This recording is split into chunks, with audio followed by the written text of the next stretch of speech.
When you think of the fight for women's rights, you probably think of pivotal figures such as Jane Addams, Susan B. Anthony, and Sojourner Truth. But squarely in the center of this battle was one tool that completely changed the game.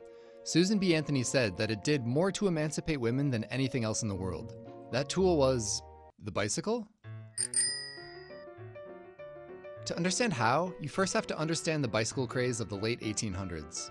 By the mid-19th century, the ordinary, or penny farthing, was the most common kind of bicycle. It was named that because its vastly different wheel sizes resembled the coin currency of the day, a penny and a farthing. You got it. You may have seen examples of these in Victorian illustrations, or at your local steampunk meetup. Aside from looking completely ridiculous, these bikes were unwieldy, difficult to operate, and actually super dangerous.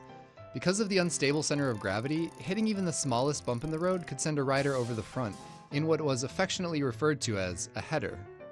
They were also difficult for women to ride.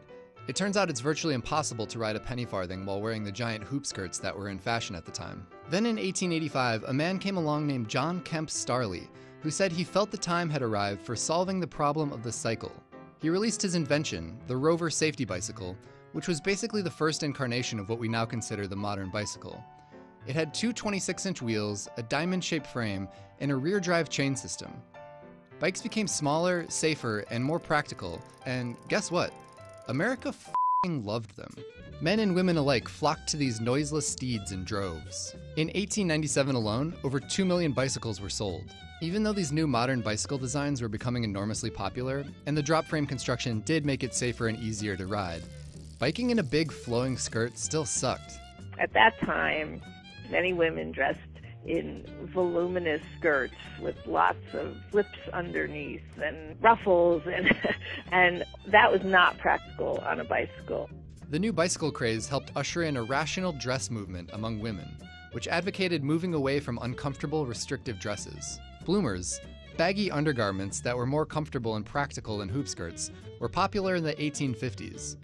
With the growing popularity of bicycles, though, in the late 19th century, they came back with a vengeance, and were adopted by prominent suffragettes of the time. These changes were threatening to some men, though, and many viewed women wearing pants as somehow depraved or immoral. For some reason, some men were not happy with the idea of women wearing bifurcated garments.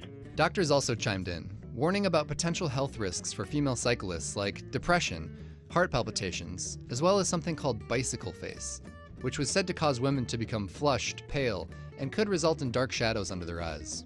Still, none of this deterred women. In 1894, after hearing two wealthy Boston men bet $10,000 that a woman couldn't travel around the globe on a bicycle, Annie Londonderry, a 5'3", 100-pound housewife that had never ridden a bike before, took on the challenge, and with only a pearl-handled revolver and change of underwear, braved the desert, wars, and collisions with pigs on her journey around the world, which she completed in 1895.